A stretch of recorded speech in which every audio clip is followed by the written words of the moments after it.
Hey everybody, Peter Zeihan here, coming to you from Colorado's Lost Wilderness. You've got Colorado's very own Stonehenge there behind me, and the mosquito range of Central Colorado just behind that, where I'm going to be the next few days. Anyway, today we're going to talk about a new little factoid that boiled up as I was on my way out here. Youth unemployment in China is now higher in percentage terms than it is in Italy. Italy being probably the most moribund economy in Europe and generally the one with the worst economic profile. Average economic growth out of Italy has averaged over the last 20 years, 25 years to be negative. And to have China facing a similar situation with employment is a very, very bad sign. Let's break this down from a manufacturing point of view because that's really where this all hits. Number one, everyone's reshoring.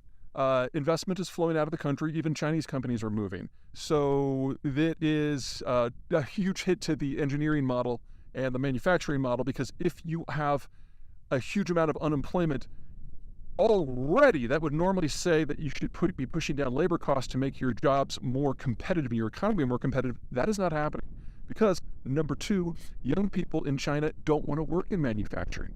They want to work in information technology jobs. They want to work in the knowledge economy.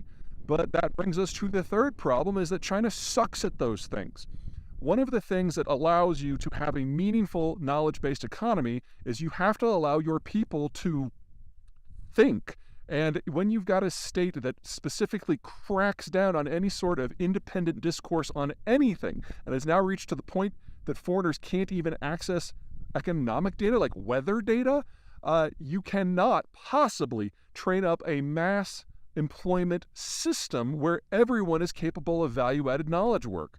So more and more people don't want to do the manufacturing work. At the same time, more and more foreigners don't want to do the manufacturing work in China, at the same time that the labor force is no longer right-skilled for what the Chinese are actually decent at.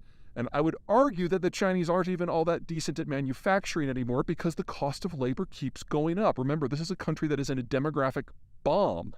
Okay, so that kind of all of that is phase one. Phase two is that you should expect all of this to get significantly worse with no chance of getting better. Chairman Xi has created a cult of personality that is one of the strictest in human history. He absolutely has more power into his person than any Chinese leader in history, and arguably even more than, say, the Roman empires of old. You've got a population that doesn't want to do the work that their economy is designed for and that their infrastructure is designed for, and Xi is ensuring that the labor force will never be able to evolve in a more productive direction that is more value-added and more knowledge-based.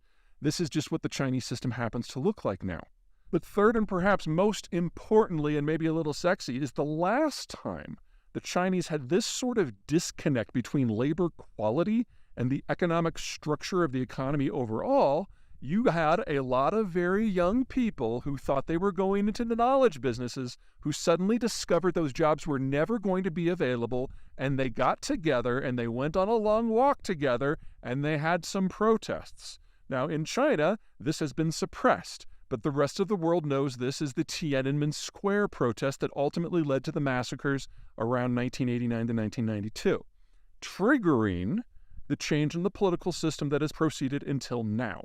Only this time, instead of having a number of factions within the Chinese system who can come together with a compromise system to play it forward, led by, at the time, Deng Xiaoping, this time anyone who has any independent power has been utterly destroyed by Chairman Xi Jinping.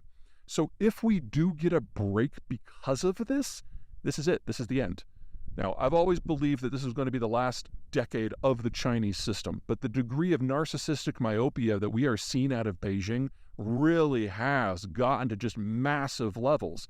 And now that we're having massive disconnects within the employment system, it's only a matter of time before that translates into massive disconnects in the economic system as a whole, and that cannot happen without a political after effect. I don't want to suggest that this is the end, but this is how ends begin. Take care.